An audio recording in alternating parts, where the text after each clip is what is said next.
अर्थ सरोकार सब्स्क्राइब गरिदिनु भएकोमा धन्यवाद। वेबसाइट र सेटेलाइट मार्फत हामीलाई हेरिरहनुभएका दर्शक र देशका विभिन्न रेडियो स्टेसनहरू मार्फत हामीलाई सुनिरहनुभएका आदरणीय श्रोता, कार्यक्रम मार्केट टकको नयाँ श्रृङ्खलामा तपाईँलाई स्वागत छ। म सुरज प्याकुरेल। दर्शकहरू, अघिल्लो अङ्कमा हामीले विशेष गरी हाइड्रो सेक्टरका बारेमा विशेष चर्चा परिचर्चा र बहस गरेका थियौँ। विशेष गरी हाइड्रो सेक्टरका विज्ञका रूपमा रहनुभएका गुरु न्युपानेसँग हामीले खास बहस गरेका थियौँ। त्यसपछि तपाईँ दर्शक श्रोताहरूले वा भनौँ विशेष गरी यो सेक्टरसँग सरोकार राख्ने विभिन्न व्यक्तिहरू हामीलाई यस विषयमा सुझाव पनि दिनुभएको छ कि अझै हाइड्रो पावरलाई अझै डेभलप गर्नुपर्ने कुरामा कहाँ सरकारले के गर्नुपर्छ, प्राइभेट सेक्टरले के गर्नुपर्छ र के गर्दाखेरि चाहिँ साँच्चै हाइड्रो पावर सेक्टर अझ बलियो भएर जान्छ, अझ सुदृढ भएर जान्छ र एउटा डर लगानीकर्तामा जहिले छ कि यो नाफा नहुने हो कि हाइड्रो पावरहरूमा वा भनौँ हाइड्रो पावर सेक्टरप्रति जुन खालको धारणा छ त्यसलाई अलिकति फरक बनाउनका लागि के गर्न सकिन्छ भनेर धेरैजना दर्शकले हामीलाई प्रतिक्रिया पठाउनु भएको थियो। त्यसै आधारमा आजको अङ्कमा फेरि एकपटक हामीले गुरु न्युपानेलाई प्रस्तुत गर्दैछौँ र आजको बहसमा भने हामी विशेष गरी यो नेपालको हाइड्रो पावर सेक्टरमा सरकारले गर्नुपर्ने कुराहरू के छन् वा सरकारले गरिदिए हुन्थ्यो तर अहिलेसम्म गर्न नसकेका वा नगरेका कुराहरू के छन् भन्ने लगायतका विविध विषयमा चर्चा परिचर्चा र बहस गर्छौँ। आउनुहोस् गुरु न्युपानेलाई फेरि एकपटक कार्यक्रममा स्वागत गरौँ। गुरुजी, स्वागत छ कार्यक्रममा। नमस्कार, धन्यवाद। मैले अघि नै पनि पृष्ठभूमिमा भने कि अहिले हाइड्रो पावर सेक्टरका विभिन्न कुराहरू उठिरहेका छन् हैन। अब अहिले बजेटको पुनर्संरचनाको कुरा पनि आइरहेको छ। नयाँ अर्थमन्त्री, नयाँ सरकारले चाहिँ यो बजेटलाई अलिकति पुनर्संरचना गरेर सार्वजनिक गर्ने भन्ने खालको कुराहरू पनि छ। तपाईँ हाइड्रो पावर सेक्टरमा विगत लामो समयदेखि काम गरिरहनु भएको र हाइड्रो पावर सेक्टरको अघिल्लो बहसमा पनि हामीले धेरै कुराकानी गरेका थियौँ। अब यो बजेट पुनर्संरचना भएको खण्डमा वा अहिलेको सरकारले नेपालको हाइड्रो पावर सेक्टरका प्रति के गरिदियो भने चाहिँ यसले हाइड्रो पावरको विकासमा टेवा दिन्थ्यो? यहाँबाट सुरु गरौँ आजको बहस। धन्यवाद छ सर। नयाँ सरकार बनेको छ र नयाँ सरकारले आर्थिक वर्ष 2078-79 को लागि नयाँ बजेट प्रस्तुत गर्ने अथवा भइराखेको बजेटमा केही पुनर्संरचना गर्ने कुराहरू बाहिर जानकारीमा आइराखेको छ। त्यस सन्दर्भमा म वर्तमान अर्थमन्त्रीज्यू समक्ष के निवेदन गर्न चाहन्छु भने नेपालमा जलविद्युतको विकासका लागि निजी क्षेत्रले धेरै ठुलो योगदान गरेको छ र यो निजी क्षेत्रको विकासबाट जलविद्युतको छिटो विकास गर्न सम्भव छ। त्यसकारण यो जलविद्युत आयोजनाहरू निर्माणको काममा लागेका नेपाली निजी उद्यमीहरूलाई सरकारले बजेट मार्फत केही प्राथमिकता, केही सहुलियत, केही सुविधाहरू दिनुपर्छ भन्ने माग गर्न चाहन्छु। त्यसमध्ये पहिलो कुरा, बनिसकेका जलविद्युत आयोजनाहरूलाई विगत सरकारले मूल्य अभिवृद्धि कर छुट दिने भनेको यो सुविधा अहिलेसम्म प्राप्त हुन सकेको छैन। यो उपलब्ध गराइदिन बजेटमा व्यवस्था होस् भन्न म चाहन्छु। त्यसपछि दोस्रो चाहिँ अब आउने बजेटमा सरकारले निजी क्षेत्रलाई समेटेर जानका लागि बजेटमा जलविद्युतसँग सम्बन्धित कुराहरू आउन् भन्न हामी चाहन्छौँ र निजी क्षेत्रले सरकारसँग भनिराखेको चाहिँ बिजुलीको मूल्यमा सहुलियत अनि त्यसपछि नयाँ आयोजनाहरू निर्माण गर्दाखेरि बैंकले दिने ब्याज दरमा सहुलियत र सरकारले जलविद्युत आयोजनाहरूलाई विदेशबाट यन्त्र उपकरण मसिनहरू आयात गर्नु पर्यो भने त्यसमा चाहिँ तपाईँको जमानत र सहुलियत प्रदान गरिदियोस् भन्न म चाहन्छु र नेपाल सरकारले लागू गरेको विद्युत सङ्कट निरूपण कार्ययोजना अन्तर्गत 10 वर्षमा 15,000 मेगावाट बिजुली उत्पादन गर्ने भनिएको छ। यसमध्ये ठुलो परिमाणमा जलाशययुक्त आयोजनाहरू बनाउने परिकल्पना गरिएको छ। यी जलाशययुक्त आयोजनाहरू निर्माण गर्नका लागि निजी क्षेत्रको संलग्नता अहिले हुन सकेन। यसलाई अनुकूल हुने गरिकन जलविद्युतका नीतिहरूमा सुधार गरिदिनुपर्ने आवश्यकता देखिएको छ। जलाशययुक्त आयोजनाको विद्युत खरिदको मूल्यमा बढोत्तरी, जलाशययुक्त आयोजनाको लागि प्राप्त हुने जग्गामा सहुलियत, ट्रान्समिसन लाइनमा सहुलियत जस्ता कामहरू गरिदिएर अबको दिनहरूमा सरकारको साथसाथै निजी क्षेत्रबाट पनि जलाशययुक्त आयोजनाहरू, अर्ध जलाशययुक्त आयोजनाहरू ठुलो मात्रामा बनेर जाने खालको नीति र कार्यक्रम आगामी बजेटबाट आओस् भन्ने कुराको म माग राख्न चाहन्छु। त्यसपछि अब सरकारले बिजुली उत्पादन हुने बित्तिकै यो बिजुलीको खपत गर्न जरुरी छ।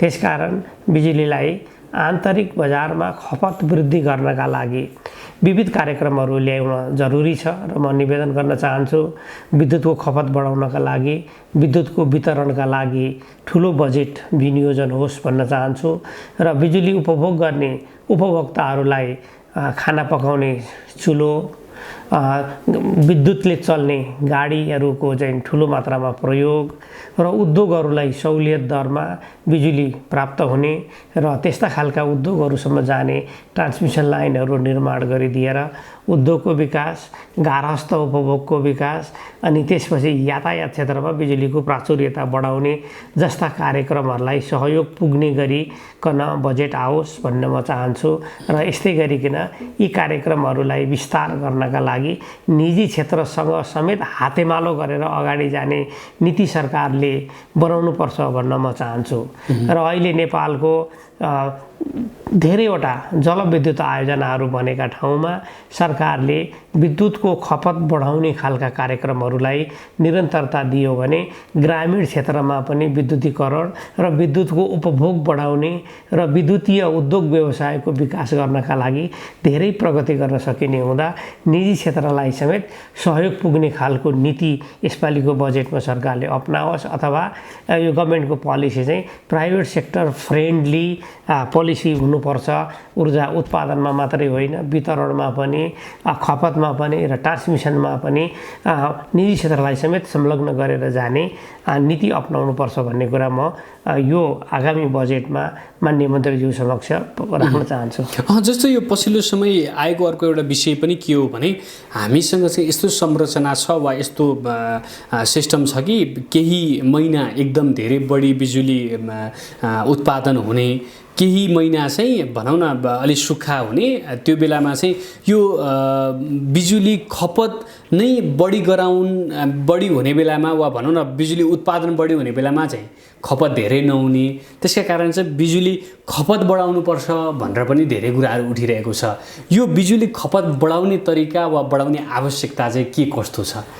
होइन, नेपालको अहिलेको सिस्टममा आजको दिनमा करिब 1500 मेगावाट बिजुली हामी उत्पादन गरेको छौँ र अहिले यतिखेर बर्सातको महिनामा हाम्रो उपभोग पनि यही 1500 मेगावाटकै हाराहारीमा छ। अर्थात् यो समयमा हामीसँग खास गरी बिजुली आफैले उत्पादन गरेर आफैलाई खर्च गर्न पुग्ने अवस्था छ। तर हिउँदका महिनाहरूमा जब खोलामा पानीको बहाव कम हुन्छ त्यसपछि हाम्रो यो बिजुलीको उत्पादन झन्डै घटेर 1 तिहाईतिर आइपुग्छ। त्यतिखेर हामीले चाहिँ तपाईँको आफ्नो देशको माग परिपूर्ति गर्नका लागि भारतको प्रणालीबाट खरिद गरेर ल्याउनु पर्ने, बिजुली आयात गर्नुपर्ने बाध्यता छ भने अहिले बर्सातका समयमा हामीसँग अधिक ऊर्जा ओभर जेनेरेसन हुन सक्ने सम्भावना छ। त्यो बढी उत्पादन भएको समयमा भारततर्फ लैजाने र कम भएको बखतमा भारतबाट ल्याउने र यसका लागि चाहिँ सबैभन्दा राम्रो उपयुक्त प्रविधि चाहिँ इनर्जी ब्याङ्किङको सिद्धान्त अपनाएर जाउँ र हामीसँग बढी भएको ऊर्जा भारतमा ल्याइदिउँ र बढी हिउँदको समयमा नपुगको समयमा उहाँबाट ल्याएर हाम्रो आवश्यकता परिपूर्ति गरौँ भन्ने अहिले एउटा कुरा भइराखेको छ र यो लागू हुन सकेको छैन। र दोस्रो, भारतको स्टेट इलेक्ट्रिसिटी बोर्डसँग नेपाल विद्युत प्राधिकरणले बर्सातका महिनाहरूमा केही मात्रामा बिजुली चाहिँ विनिमय प्रथा अनुसार विनियम गरिराखेको छ, एक्सचेन्ज गरिराखेको छ। यसलाई चाहिँ तपाईँको के भनेदेखि मार्केटमा आधारित भएर भारतको बजारबाट खरिद गर्ने र भारतकै बजारमा बिक्री गर्नका लागि अहिले जुन नयाँ प्रावधानहरू आइराखेका छन् यसलाई प्रभावकारी ढङ्गले विकास गरौँ र यो बिजुलीको व्यापार गर्ने काममा यो बिजुलीको व्यापारको मार्गमा निजी क्षेत्रलाई पनि प्रवेश गर्न दिइयोस् र निजी क्षेत्रले पनि स्वतन्त्र रूपमा अन्य वस्तुहरू जस्तै विद्युतको पनि आयात निर्यात गर्न पाओस् भन्नका लागि म नेपाल सरकारसँग अनुरोध गर्न चाहन्छु र त्यसपछि नेपालको विद्युतको प्रणालीमा जलाशययुक्त आयोजनाहरू नभएका कारणले गर्दा peaking run of the river टाइपका प्रोजेक्टहरूको कमी भएका कारणले गर्दा हामी बर्सातमा जति उत्पादन गर्न सक्छौँ त्यति हिउँदमा गर्न नसक्ने भइराखेको हुँदा अब हामीले जलाशययुक्त आयोजना निर्माणमा बढी ध्यान दिएर सबै क्षेत्रबाट निजी क्षेत्रबाट पनि सरकारी क्षेत्रबाट पनि ठुलो परिमाणमा जलाशययुक्त आयोजनाबाट बिजुली उत्पादन गर्नुपर्छ र त्यो मार्गमा हामी लाग्नुपर्छ भन्ने कुरा म यो लोकप्रिय कार्यक्रम मार्फत निवेदन गर्न चाहन्छु। जस्तो तपाईँले अहिले यो भारतसँगको चाहिँ बिजुली एक्सचेन्जका कुराहरू वा बिजुली व्यापारका कुराहरू गर्नुभयो, तर यसो गर्दै गर्दाखेरि भनौँ न हाम्रो कतै न कतै राष्ट्रियतासँग जोडेर वा कतै न कतै व्यापारिक परिदृश्यसँग जोडेर भारतसँगको बिजुलीको व्यापार चाहिँ साँच्चै वरदान हो वा अभिशाप हो भन्ने कुरामा नै बहस हुने गरेको छ। तपाईँलाई के लाग्छ? होइन, बिजुली यस्तो वस्तु हो, बिजुली यस्तो कमोडिटी हो जो उत्पादन हुने बित्तिकै यसलाई खपत गर्नुपर्छ, उपयोग गर्नुपर्छ, यो सञ्चय गरेर राख्न सकिँदैन। नेपाललाई आफ्नो आन्तरिक आवश्यकता परिपूर्ति गरेर बचेको विद्युत चाहिँ व्यापार गर्नुपर्छ भन्ने मेरो अनुरोध हो। नपुग भएको बखतमा जसरी हामीले ल्याइराखेका छौँ, अधिक्य भएको बेला सरप्लस भएको बेला चाहिँ हामीले त्यसै गरी पठाउन पाउने व्यवस्था र यसको मूल्यको मेकानिजम र बजारको प्रविधि सरल, पारदर्शी र प्रतिस्पर्धात्मक बनाइदियोस् भन्ने हाम्रो अहिलेको अनुरोध हो। त्यसकारण अहिले भारतमा पनि तपाईँको धेरैवटा बिजुलीको व्यापार गर्ने इलेक्ट्रिसिटी ट्रेडिङ कम्पनीजहरूले काम गरिराखेका छन्। तर नेपालतर्फ चाहिँ खालि एक मात्र नेपाल विद्युत प्राधिकरणलाई मात्र यो अधिकार भएको हुनाले यो बजार कुण्ठित हुन पुगेको छ र यसमा डिस्टोर्सन आउन सक्ने सम्भावना छ। त्यसकारण यसबाट हट्नको लागि, यसबाट बस्नको लागि निजी क्षेत्रले समेत यो मार्गमा काम गर्न पाउने गरिकन अहिले पार्लियामेन्टमा प्रस्तुत भएको विद्युत ऐन 2076मा विद्युत व्यापारको कुराहरू गरिएको छ। यसलाई छिटो पारित गरेर लागू गरिदिने र बिजुली चाहिँ तपाईँको अब हाम्रो जस्तो धेर भयो अब बिजुली कहाँ खपत गर्ने होला, अब बिजुली बर्बाद भयो भन्ने खालको भयबाट निजी क्षेत्र पनि सरकारी क्षेत्र पनि उन्मुक्त हुनुपर्छ र बजारको सुनिश्चितता, बजारसँग यसलाई चाहिँ के प्रवेश गराउने सुनिश्चितता, मूल्यको सुनिश्चितता भएर हामीले काम गर्न सक्यौँ भने हाम्रो लक्ष्य नेपालको बिजुलीको कुल उत्पादन क्षमता 83,000 मेगावाट, अझ वैज्ञानिक ढङ्गले हेर्दाखेरि 1 लाख मेगावाटको उत्पादनको क्षमता छ। त्यसमध्ये 43,000 मेगावाट आर्थिक दृष्टिकोणले सम्भाव्य छ र हामीले 10 वर्षमा 15,000 मेगावाट अनि अरू समय पछाडि अर्को 30,000 मेगावाट गर्दै ठुलो परिमाणमा बिजुली उत्पादन गरेर देशको आवश्यकता परिपूर्ति गरेर बचेको बिजुली उद्योगहरूलाई खपत गराएर निर्यातको बाटोबाट यो देशको अर्थतन्त्रको विकास गर्नका लागि र धेरै ठुलो परिमाणमा बिजुली उत्पादन गर्नुपर्ने भएको हुनाले भारत हामीसँग जोडिएको नेक्स्ट डोर नेबर हो। त उहाँको शङ्कामा रहेका विद्युतका प्रणालीहरूसँग कम्पार्टेबल हुने गरिकन त्यहाँका नियम कानुनहरूसँग मिल्ने गरिकन हामीले हाम्रो बिजुलीलाई भारतको बजारसँग जोडेर बढी भएको बेलामा बिक्री गर्ने, घटी भएको बेलामा पैठारी गर्ने र दुवै देशलाई पारस्परिक हित हुने प्रकारले बिजुलीका आयोजनाहरू अगाडि बढाउने, विद्युतको खरिद बिक्रीको व्यवस्था गरिकन काम गर्नुपर्छ र यसको लागि अब ढिलो भयो, बेला भड्किसक्यो र यसले यो नेपालमा रहेको अपार जलस्रोतलाई बिचमा कहीँ कतै ननिमुठी दियोस्, यसलाई कहीँ कतै बिचमा प्रतिबन्धात्मक गर्नुपर्ने अवस्था नआओस् र यसले बजारमा स्मुथली विकास गरोस् र जसले नेपालको दीर्घकालीन आर्थिक विकासमा सहयोग गर्न सक्छ भन्ने कुरा म निवेदन गर्न चाहन्छु। भनेको यसरी बुझौँ यसलाई कि हामीसँग केही महिना चाहिँ भारतमा निर्यात गर्न मिल्ने गरी चाहिँ बिजुली उत्पादन भइरहेको छ आजको दिनमा पनि जस्तो हामीले यो बिचमा चाहिँ कहिलेकाहीँ भनौँ न यो कुराहरू पनि उठिरहेका हुन्छन् कि भारतबाट हामीले बिजुली आयात गरेर लोड सेडिङलाई चाहिँ त्यो ब्यालेन्स बनाइरहेका छौँ भन्ने कुरालाई कतै न कतै यो उत्पादनसँग पनि जोडिएको हो वा के हो यो कुरा चाहिँ? होइन, नेपालमा तपाईँको नपुग भएको बेलामा नेपालमा नपुग भएको बेलामा भारतबाट बिजुली आयात भइरहेको छ र यो ठुलो परिमाणमा करिब 500 मेगावाट 600 मेगावाटसम्म पनि आयात भएको रेकर्ड छ। त्यसपछि अहिले यतिखेर असार साउन भदौको महिनामा हामीले भारततर्फ पठाइराखेको अवस्था पनि छ।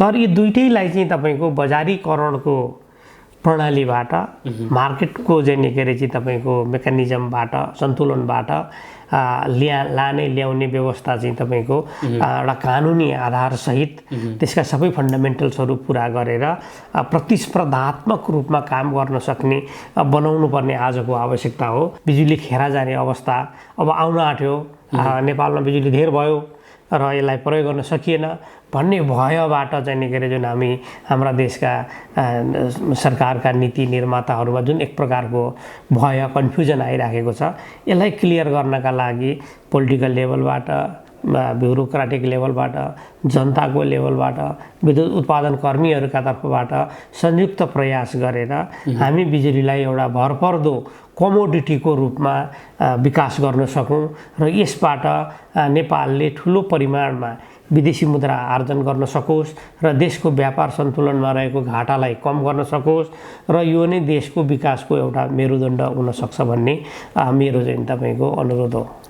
भनेको अहिलेको ठ्याक्कै स्थितिमा चाहिँ भनौँ न भारततर्फ बिजुली लैजाने कुरामा वा हामीसँग बढी भएको बिजुली चाहिँ भारत लैजाने कुरामा चाहिँ कतै न कतै सरकारले प्राइभेट सेक्टरलाई अलिकति संयोजन नगरेर वा चाहिँ साथ नलिएर हिँडेको चाहिँ हो होइन। यसमा तपाईँको पहिलो कुरा त बिजुली भारततर्फ लैजानका लागि नहुने पहिलो हाई भोल्टेज चाहिँ 400 KB transmission line Dhalkebar Muzaffarpur बन्यो र यो सञ्चालन भएको छ। यो लाइनबाट हामी 1200 मेगावाटसम्मको व्यवहार गर्न सक्छौँ। दोस्रो महत्त्वपूर्ण यो अन्तर्देशीय व्यापार गर्न सकिने ट्रान्समिसन लाइन भनेको बुटवल गोरखपुर हो। यो बुटवल गोरखपुर लाइन निर्माण गरेर हामीले दोस्रो सर्किट ट्रान्समिसन लाइन निर्माण गरेर सञ्चालन गर्न ढिलाइ गरेका कारणले अहिले यो यस प्रकारको कन्फ्युजन आइराखेको हो र निजी क्षेत्र चाहिँ तपाईँको सरकारको पूरकको रूपमा प्राधिकरणको पूरकको रूपमा चाहिँ तपाईँको काम गर्न सक्ने एउटा संयन्त्र भएको हुनाले यसलाई विकास गर्दा सरकारलाई पनि प्राधिकरणलाई पनि फाइदा हुन्छ, लाभ हुन्छ र नेपालले आफ्नो ऊर्जा बिक्री गर्दाखेरि प्रतिस्पर्धात्मक मूल्य प्राप्त गर्न सक्छ र यसले नेपालमा नयाँ नयाँ आयोजनाहरू बनाउनको लागि बाटो खोल्छ। त्यसकारण उत्पादन सँगसँगै बजारको व्यवस्थापन पनि गर्नका लागि सरकारी सँगसँगै निजी क्षेत्रलाई पनि अगाडि बढाइयोस् भन्ने कुरा मैले यहाँ राख्न चाहेको। जुन कुरा अहिलेको यो नयाँ प्रस्तावित विद्युत ऐन 2076 मा पनि यसको व्यवस्था गरिएको हुँदाखेरि यसलाई चाहिँ हामीले छिटोभन्दा छिटो अलिकति प्रभावकारी ढङ्गले यस मार्गमा काम गरौँ भन्नका लागि घचघच्याउन मैले चाहिरहेको। जस्तो अहिले चाहिँ ठ्याक्कै बुदागत रूपमा भनिदिनु पर्दाखेरि चाहिँ के व्यवधानहरू छन् नेपालबाट भारततर्फ बिजुली लैजाँदै गर्दाखेरि? होइन, एउटा त तपाईँको ट्रान्समिसन लाइनको कुरा हो र अहिले हामीले 6-7 वटा ट्रान्समिसन लाइनको यो क्रस बोर्डर ट्रान्समिसन लाइनको परिकल्पना गरेका छौँ। पूर्व चाहिँ तपाईँको सिलिगुडीदेखि यता भद्रपुरसम्म, जो के अरे तपाईँको पूर्णियादेखि दोहबीसम्म, अनि त्यस्तै यता पश्चिमतिर बुटोलदेखि गोरखपुर, नेपालगञ्जदेखि बहराइच गर्दै तपाईँको के भनेदेखि हामीले यो पश्चिमको हाम्रो चाहिँ तपाईँको अतरियादेखि टनकपुरसम्मका लाइनहरूलाई चाहिँ दुई देशको बिचमा इन्टरलिङ्क गर्नुपर्ने, कनेक्टेड गर्नुपर्ने र त्यहाँ विभिन्न ट्रान्समिसन लाइनहरू बन्नुपर्नेमा यसमा काममा ढिलाइ भइराखेको छ र यसले चाहिँ तपाईँको एउटा रूप लिन सकिराखेको छैन। र दोस्रो चाहिँ तपाईँको विद्युतको विषयमा अब नेपालमा बनिराखेका आयोजनाहरू अब अगाडि आउँदै जाँदा थपिँदै जाँदाखेरि हामीलाई उभ्रिएर बिजुली बढ्ता हुन्छ भन्ने कुरोमा कुनै शङ्का छैन। त्यसकारण हामीले त्यो बिजुलीको व्यवस्थापन गर्नका लागि अहिलेदेखि नै तपाईँको सरकारले भोलि लिदिएन भने, प्राधिकरणले भोलि किनिदिन सकेन भने अर्को वैकल्पिक बजार चाहिँ निर्यात बजार हो। त्यो निर्यात बजारमा जानका लागि त्यो आइपिपी इन्डिपेन्डेन्ट पावर प्रोड्युसरलाई पनि बाटो खोलिदिनुपर्छ, त सजिलो बनाइदिनुपर्छ। र अर्को चाहिँ के भनेदेखि सरकारले नै पहल गरिदिएर यहाँ बढी भएको बिजुली चाहिँ तपाईँको भारततिर जान सक्ने र त्यहाँको बजारमा रहेको प्रतिस्पर्धात्मक मूल्यमा हामीलाई पनि पोसाउने गरिकन बिजुलीको विकास गरियो भने भारतमा जुन यो कोइला र डिजेलको प्रयोग गरेर जुन बिजुली उत्पादन भइराखेको छ त्यसलाई हाइड्रो पावरले प्रतिस्थापन गरेर दुवै देशको हित हुने र दुवै देशलाई व्यापारिक लाभ हुने यो मार्गमा चाहिँ तपाईँको के भनेदेखि सरकारी स्तरमा के अरे चाहिँ तपाईँको जनस्तरमा उद्योगहरूको स्तरमा पनि पहल गर्नका लागि चाहिँ थुप्रै कामहरू गर्नुपर्ने आवश्यकता छ। योतर्फ मैले राज्यको ध्यान आकर्षित गर्न चाहेको। जस्तो अघिदेखि तपाईँको कुरा सुन्दै गर्दाखेरि कतै न कतै नेपाल विद्युत प्राधिकरणको भनौँ न मोनोपोली जस्तो भएका कारणमा पनि कतै न कतै समस्या देखिएको हो कि वा अलिकति प्राइभेट सेक्टरले अर्को त्यसको विकल्प खोजिरहेको हो कि भन्ने कुरा पनि भान भयो। यस्तो हो स्थिति। जलविद्युतमा यो ट्रान्समिसन लाइन यो राज्यको एकाधिकारको विषय हो। डिस्ट्रिब्युसन राज्यले चाहिँ तपाईँको अहिलेसम्म सबै प्राधिकरणलाई मात्रै दिइराखेको छ र निजी क्षेत्रको प्रवेश भनेको जेनेरेसनमा मात्रै हो, उत्पादनमा मात्रै हो। तर यो उत्पादन गर्दै जाँदाखेरि अब अझै ठुलो परिमाणमा उत्पादन हुने र त्यो उत्पादनको खपत हुन्छ भन्ने कुराको सुनिश्चितता नहुने हुँदाखेरि अर्को बजारको खोजी त गर्नै पर्यो। त्यो अर्को बजारको खोजी भनेको निर्यात बजार हो।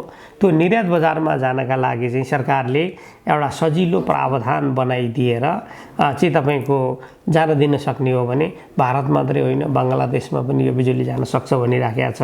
त्यस्तै चाइनातर्फ जाने गरी तिब्बतमा बिजुली जान सक्छ भनिराखेको छ।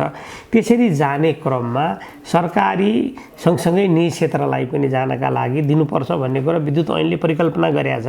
त्यसलाई छिटो इम्प्लिमेन्टेसन गरिदिने र दुईतर्फी सरकारहरूको बिचमा विभिन्न कानुनहरू बन्नुपर्ने, विभिन्न समझदारीहरू तयार हुनुपर्ने र त्यसको प्रोटोकलहरू तयार भएर लागू गर्नुपर्ने यो चिजहरूमा चाहिँ ढिलाइ भइराखेको छ र यसले चाहिँ बजारमा एक प्रकारको अनिश्चितता अनि एक प्रकारको संशय क्रिएट गरिराखेको अवस्था मैले महसुस गरेको छु र यसलाई सरल सुगम बनाइदिन आवश्यक छ भन्न चाहन्छु। त्यस्तो पछिल्लो समय यो पब्लिक प्राइभेट पार्टनरसिपका कुराहरू पनि उठेका छन् होइन।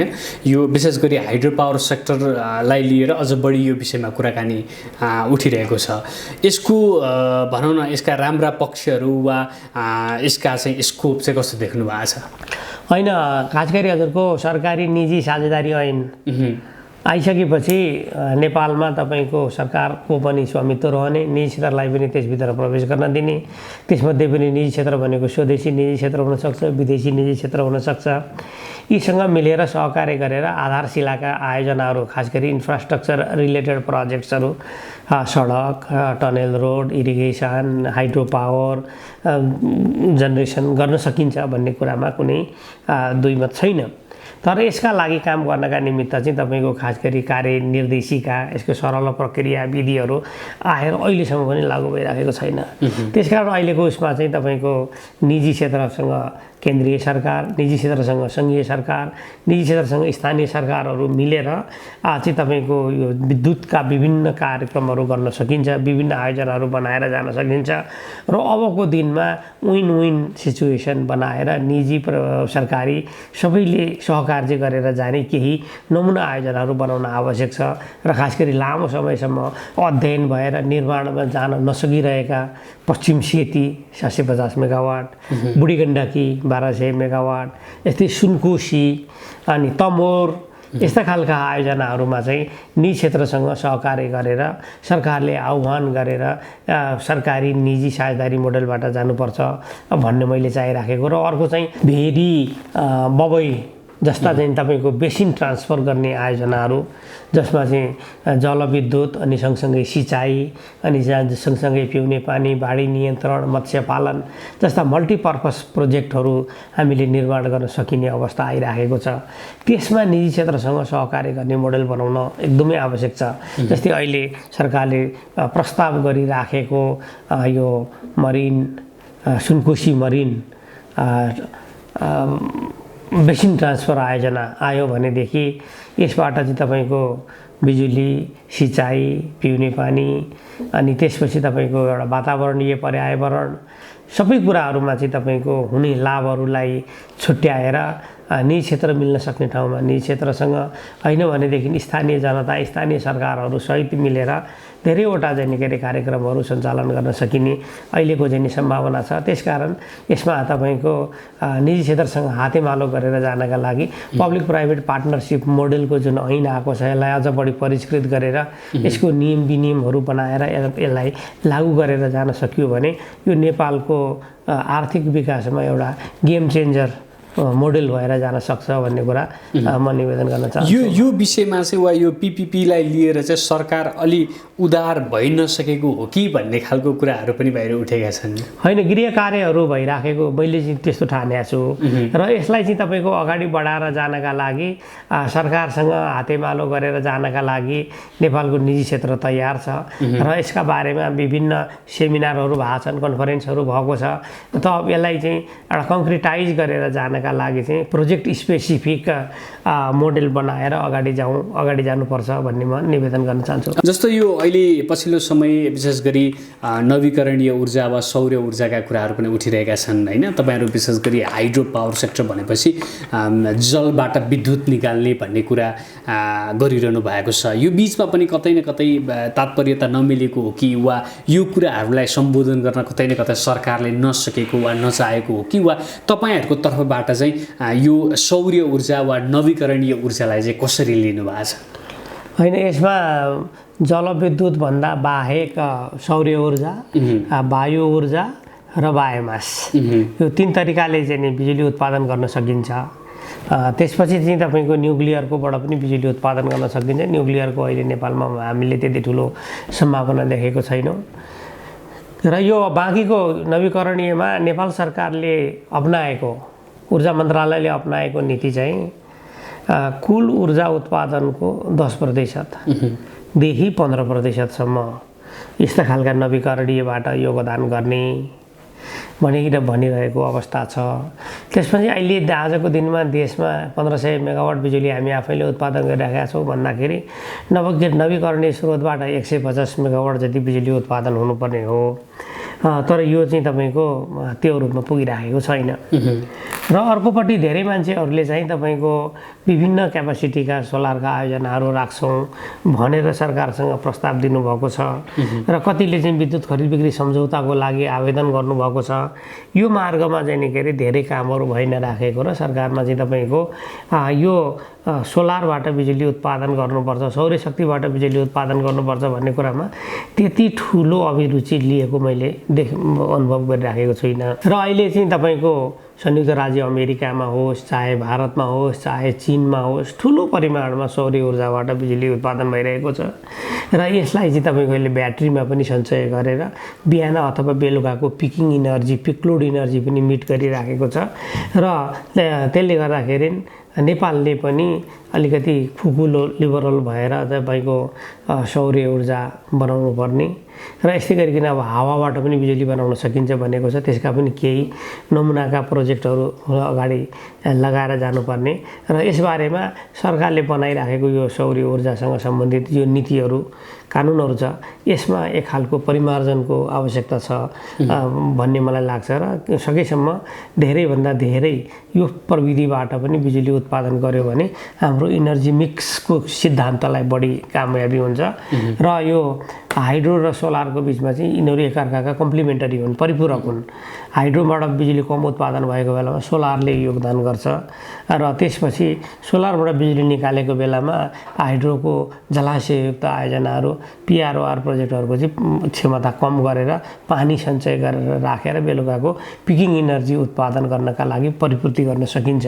त्यसकारण यो सौर्य ऊर्जाको विकासको लागि सरकारको ठोस नीति कार्यक्रम र कतिसम्म यसमाबाट बिजुली उत्पादन गर्ने हो त्यो बारेमा चाहिँ प्रष्ट नीति आउनुपर्छ भन्ने मलाई लाग्छ। जस्तो अहिले पछिल्लो समय विशेष गरी यो HIDCL र निफ्राको भूमिका नेपालको हाइड्रो पावर सेक्टरमा वा भनौँ न समग्र यो डेभलपमेन्ट सेक्टरमा वा ऊर्जा उत्पादनको सेक्टरमा चाहिँ के हुनसक्छ भन्ने खालका कुराहरू पनि उठिरहेका छन्। अब निफ्राका आफ्नै उद्देश्य छन्, HIDCLका आफ्नै उद्देश्य छन्। यो HIDCL र निफ्राले गर्नुपर्ने भूमिकामा चाहिँ अझै पनि गर्न सक्ने ठाउँ हुँदाहुँदै पनि नसकिरहेको हो कि वा यो भूमिका अलिक कमजोर भएको हो कि वा तपाईँहरूको अपेक्षा अलिक बढी भएको हो कि भन्ने खालका कुराहरू पनि उठेका छन् नि? होइन, सरकारले तपाईँको जलविद्युतकै विकास गर्नका लागि भनेर जलविद्युत विकास तथा लगानी संस्था खोल्यो। खोलिसकेपछि यो संस्था तपाईँको ब्याङ्किङ संस्था हो कि वित्तीय संस्था हो कि भन्ने कुरै प्रश्न भएन कि। अहिले चाहिँ तपाईँको जलविद्युत विकास कम्पनीसँग थुप्रो रिसोर्सेस छ, तर उहाँहरूले पहल गरेर आफै आयोजना बनाउनेपट्टि लाग्नु भएको छ। जबकि उहाँले चाहिँ निजी क्षेत्रबाट सरकारी क्षेत्रबाट बनिरहेका आयोजनाहरूलाई इक्विटी क्यापिटल दिने हो कि लोन फाइनेन्सिङ गरिदिने हो कि ब्रिज ग्याप गरिदिने हो कि इम्पोर्टलाई चाहिँ तपाईँको ग्यारेन्टीको काम गरिदिने हो कि भन्ने कुरा हामीले चाहिँ आश गरेको। मैले चाहिँ खास गरी उहाँहरूले चाहिँ अब जलविद्युतको विकासका लागि साधन स्रोतको अभाव हुन नदिनका लागि आफैले ऋण दिन सक्ने, आफैले इक्विटी लगानी गर्न सक्ने, आफैले विदेशबाट सामानहरू आयात गर्दाखेरि ग्यारेन्टी प्रदान गर्न सक्ने जस्ता खालका सेवा सुविधामा कन्फाइन भएर जाने र उहाँहरूलाई पनि नेपाल राष्ट्र ब्याङ्कले एउटा वित्तीय संस्थाको रूपमा ग्रहण गरेर यसको अनुगमन हुनुपर्ने र यसलाई पनि चाहिँ तपाईँको के भनेदेखि एउटा रेगुलेटरको रूपमा लिएर जानुपर्नेमा अहिले यतिखेर हेर्दाखेरि मैले पनि काम गरेको छु। HIDCLबाट मैले पनि के अरे ब्याङ्कको कर्जा लिँदाखेरि HIDCLको पनि सहवित्तीयकरणमा पार्टनरसिप चाहिँ छ। तर हामीले चाहेको के भने HIDCLले नै प्रमोट गरेका प्रोजेक्टहरूमा ब्याङ्कहरूको पनि फाइनेन्स आउन सक्ने र HIDCLले पनि आयोजनाको नेतृत्व गर्न सक्ने एउटा यो भूमिका गरिदिनु पर्ने र दोस्रो HIDCLको दोस्रो भूमिका चाहिँ प्रविधि भित्र्याइदिने। आजको दिनमा जलविद्युत विकास गर्नका लागि 21औं शताब्दीमा विकास भएको नयाँ प्रविधि नेपालमा ल्याइदिने, नयाँ नयाँ कन्सल्टिङ सर्भिसेसहरू उपलब्ध गराइदिने र हाम्रा आयोजनाहरू अहिलेभन्दा बढी प्रोडक्टिभ, अहिलेभन्दा बढी इफिसियन्ट ढङ्गले चलाउनका लागि ज्ञान गुण सभा सेमिनार इत्यादिको व्यवस्था गरिदिने र सँगसँगै वित्तीय लगानीको पनि व्यवस्थापन गरिदिनु पर्ने हो यो संस्थाको भूमिका। न कि उहाँहरू आफै चाहिँ तपाईँको के भने जलविद्युत आयोजना बनाउने एउटा डेभलपरको जुन भूमिकाको रूपमा मैले देखिराखेको छु यो आवश्यक होइन। उहाँहरूको आवश्यक चाहिँ वित्तीय मध्यस्थता र वित्तीय सहजीकरण गरिदिनु पर्ने मेरो यसको चाहिँ नि अनुरोध हो। अर्को चाहिँ तपाईँको यो जुन निफ्रा छ, यो निफ्राले त तपाईँको स्वदेशी होइन विदेशी साधन स्रोत हाम्रो यो नेपालमा जलविद्युत मात्रै नभएर इन्फ्रास्ट्रक्चरका लागि चाहिँ ठुला ठुला परियोजनाहरू विदेशी सहायताबाट ल्याएर नेपालमा ठुल्ठुला आयोजनाहरू बनाइदिनु पर्ने। जस्तै जलविद्युतमा भन्दाखेरि कर्णाली चिसापानी जस्तो 10,000 मेगावाटको आयोजना अनि त्यस्तै अरू चाहिँ ठुल्ठुला मेगा खालका प्रकृतिका आयोजनाहरूमा चाहिँ उहाँहरूले अगुवाई गरेर लिडिङ गरेर चाहिँ तपाईँको विदेशी साधन स्रोत स्वदेशी साधन स्रोतलाई संयोजन गरेर एउटा चाहिँ तपाईँको ठुलो आधार भएर बस्नुपर्ने हो। त्यो मार्गमा चाहिँ त्यति धेरै काम भइराखेको मैले देखेको छैन र अनि उहाँहरू पनि एज ए कन्भेन्सनल कमर्सियल ब्याङ्कको जस्तै मात्रै भूमिका निभाइराख्नु भएको छ। यसमा सुधार र परिमार्जनको आवश्यकता छ। जस्तो यो हाइड्रो पावर सेक्टरका बारेमा बहस गर्दाखेरि चाहिँ सबैभन्दा बढी उठ्ने विषय भनेको यो ब्याङ्किङ फाइनेन्सिङ र त्यसका ब्याज दरका विषयलाई लिएर पनि छ। यसमा तपाईँको भनाइ के छ? होइन, सबभन्दा पहिला यसमा चाहिँ दुःख के छ भने नेपालमा जलविद्युतमा लगानी गर्ने उद्देश्यले स्थापना भएको संस्था कुनै पनि छैन। HIDCLको बारेमा मैले अहिले भर्खर भने यो नयाँ संस्था भर्खर चलिराखेको छ। अब हामी तपाईँको लङ टर्म नेचरको हाइड्रो पावर प्रोजेक्ट बनाउनका लागि सर्ट टर्म नेचरको डिपोजिट उठाउने कमर्सियल ब्याङ्कमा गएर ऋणको लागि हात पछारिराखेका छौँ। त्यसले गर्दाखेरि हामी जलविद्युत आयोजनालाई उहाँहरूले एउटा सर्ट टर्म ट्रेडिङ फाइनेन्सको रूपमा हेर्नुहुन्छ। त्यसले गर्दाखेरि ब्याज दरमा तपाईँको उतार चढाव आइरहन्छ। सकेसम्म हामीले धेरै ब्याज तिर्नु परिराखेको छ। यसलाई कम गरेर जानका लागि चाहिँ तपाईँको कमर्सियल ब्याङ्कबाट लेटर अफ क्रेडिट अनि के अरे सर्ट टर्म ओभरड्राउन फेसिलिटी यो चिजहरू ठिकै हो, तर लङ टर्म नेचरको प्रोजेक्ट फाइनेन्सिङ गर्न चाहिँ र हामीलाई पनि गाह्रो भइरहेछ। र मलाई थाहा छैन अब आज चलिराखेको ब्याज दर अब यो भोलि अर्को त्रैमासमा पनि यही रहन्छ अथवा आजको 6 महिनापछि पनि यही ब्याज दरमा मैले कर्जा पाइरहन्छु भन्न सक्दिनँ। तर अर्कोपट्टि मैले आयोजना बनाएर बिक्री गर्ने बिजुलीको पाउने भुक्तानी चाहिँ सधैँभरि निश्चित छ। मेरो रेभेन्यू चाहिँ फिक्स छ, मैले पाउने पावर पर्चेज को प्राइस फिक्स छ, रेभेन्यू फिक्स छ। यतापट्टि ब्याङ्कबाट लिने कर्जाको ब्याज दर चाहिँ भोलाटाइल छ। यो हाम्रो कहिले बढ्छ कहिले घट्छ, सकेसम्म त बढ्छ नै। यस्तो अवस्थाले गर्दाखेरि चाहिँ निजी क्षेत्रका चाहिँ खास गरी यो परियोजना विकास गर्ने साथीहरूलाई एकदमै जोखिम छ, अप्रत्याशित जोखिम छ। यसलाई हामीले चाहिँ तपाईँको के भनेदेखि एउटा लङ टर्म नेचरको उसँग राखेर फिक्स्ड इन्टरेस्ट रेटमा ब्याज दरमा चाहिँ परिवर्तन नहुने गरिकन ती आयोजनाहरू सञ्चालन गर्न पाएदेखि राम्रो हुन्थ्यो। तर त्यसको लागि उपयुक्त संस्था वाणिज्य ब्याङ्क हो कि होइन म भन्न सक्दिनँ। सकभर यसका लागि छुट्टै संस्थागत व्यवस्था हुनुपर्ने र यो भूमिका चाहिँ तपाईँको यो एचआइडिसिएलले निभाउनु पर्ने भन्ने मेरो अनुरोध छ। हाइड्रो पावर सेक्टरको कुराकानी गरिरहँदाखेरि चाहिँ सरकारले कतिपय कुराहरूमा चाहिँ निजी क्षेत्रका कुरा नसुनेको वा निजी क्षेत्रले कहिलेकाहीँ सरकारले गर्न खोजेको नबुझेको यो कता कता तालमेल नमिले जस्तो छ भनेर पनि धेरै चर्चाहरू भइरहेका छन् नि, यो चाहिँ के हो, यस्तो छ? होइन, जलविद्युत आयोजना बनाउने काम एकदम एक त छ यो मल्टिडिसिप्लिनरी छ र यो भित्र चाहिँ तपाईँको विभिन्न कम्प्लिकेसनहरू छन्। जस्तै एउटा यो वन र वातावरणको मुद्दा यो कहिल्यै नसिद्धिने समस्याको रूपमा रहिराखेको छ र हामी सरकारले वन काट्न दिएन भन्छौँ। सरकार चाहिँ नि के जथाभावी जङ्गलको खडानी भयो, यसलाई चाहिँ नि के अरे नियन्त्रण गर्नुपर्छ भनिराखेको छ। यसको बिचमा एउटा सामञ्जस्यता, यो बिचमा एउटा चाहिँ नि के अरे सामञ्जस्यता खडा गरेर त्यो खालको चाहिँ नि के अरे तपाईँको हुन दिनु हुँदैन। यसलाई चाहिँ यो एउटा वनसँग सम्बन्धित समस्याको कुरा छ। दोस्रो चाहिँ तपाईँको के भनेदेखि जग्गा, यो जग्गा प्राप्ति गर्ने विषयमा चाहिँ तपाईँको जलविद्युत आयोजनालाई असाध्यै समस्या भइराखेको छ र चाहिँ आयोजना निर्माण गर्ने चरणमा जग्गाको एउटा चाहिँ के अरे उचित मूल्याङ्कन गरेर त्यसको मूल्य चाहिँ तपाईँको जिल्ला प्रशासन कार्यालयमा धरौटी राखेर आयोजना बनाउन पाउनुपर्ने जस्तो व्यवस्था हुनुपर्छ भन्ने मेरो अनुरोध छ। तेस्रो चाहिँ तपाईँको नदीभित्रै पाइने बालुवा गिट्टी ढुङ्गाको प्रयोगको बारेमा पनि चाहिँ तपाईँको के भनेदेखि ढुङ्गा बालुवा गिट्टी ढुङ्गाको उपयोग गर्ने बारेमा पनि स्पष्ट कानुनी चाहिँ के आधारहरू नभइदिएको कारणले आयोजना बनाउन झन्झटहरू भइराखेको छ। तर अहिलेको दिनमा स्थानीय सरकार बनिसकेपछि यी कुराहरू बिस्तारो बिस्तारो चाहिँ समेटिएर गएको छ र के भनेदेखि दुःख चाहिँ धेरैतिर चाहिँ झेलिराखेको अवस्था छ।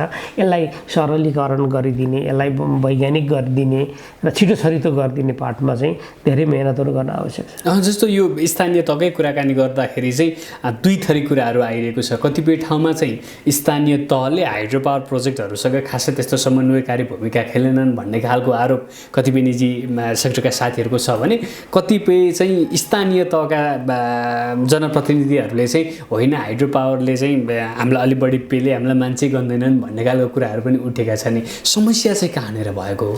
होइन, समस्या होइन यो तपाईँको, यसलाई मैले समस्या मान्ने गरेको छैन। एउटा नयाँ आयोजना बनाएर जाने हुँदाखेरि चाहिँ तपाईँको परियोजनाले स्थानीय पदाधिकारीहरूसँग, स्थानीय प्रशासनसँग, जिल्ला प्रशासनसँग समन्वय नगरिकन त काम गरेकै हुँदैन र त्यसमा हेर्ने दृष्टिकोण अथवा कसैलाई चाहिँ निकै केही लाग्न सक्छ।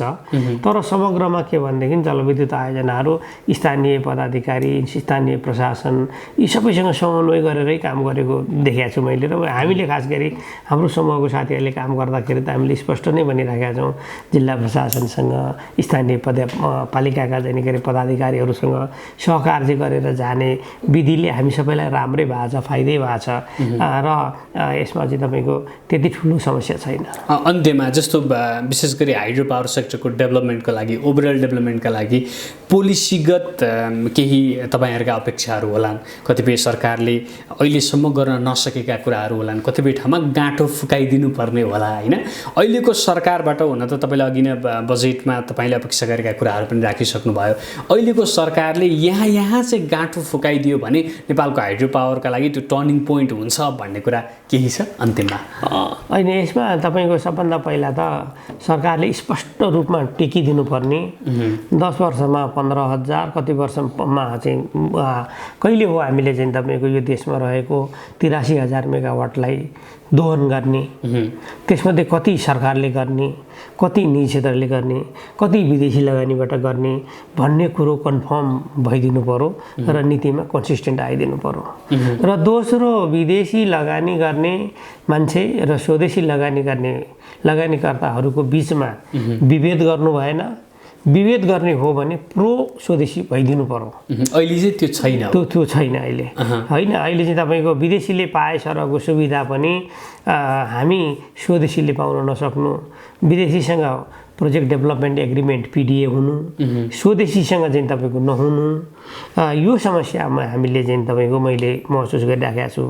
र दोस्रो चाहिँ तपाईँको के भनेदेखि अब सरकारले अब नयाँ लाइसेन्स दिँदैन, नयाँ जाने विद्युत खरिद सम्झौता गर्दैन, पगितो भयो भन्ने जस्ता कुराहरू आइराख्दाखेरि कि राज्यले आफूले चाहिँ के अरे प्रकाशित गरेको जुन विद्युत सङ्कट निरूपण कार्ययोजना 10 वर्षमा 15,000 मेगावाट बिजुली उत्पादन गर्ने कार्ययोजना, यसलाई पूर्ण रूपमा पालना गर्न प्रतिबद्धता, सरकार बदलिने बित्तिकै प्रतिबद्धता नबदलियोस् र त्यहाँबाट त्यसका लागि दिइराखेको सुविधाहरूमा केही बढोत्तरी होस्, यसलाई कम गर्ने घटाउने यो कुरा नहोस्। र अहिले बारम्बार चर्चामा आइराखेको के छ भनेदेखि बिजुलीको मूल्य महँगो भयो, अब बिजुली चाहिँ तपाईँको के भनेदेखि यो भाउमा नकिन्ने अथवा प्रतिस्पर्धामा जाने आदि जस्ता चाहिँ तपाईँको के भनेदेखि भ्रमयुक्त कुराहरू भएको हुनाले यो लामो प्रकृतिको लगानीका आयोजनाहरूमा काम गर्ने मान्छेहरूलाई एकदम के भन्छ तपाईँको निसङ्कोच भएर लाग्ने अवस्था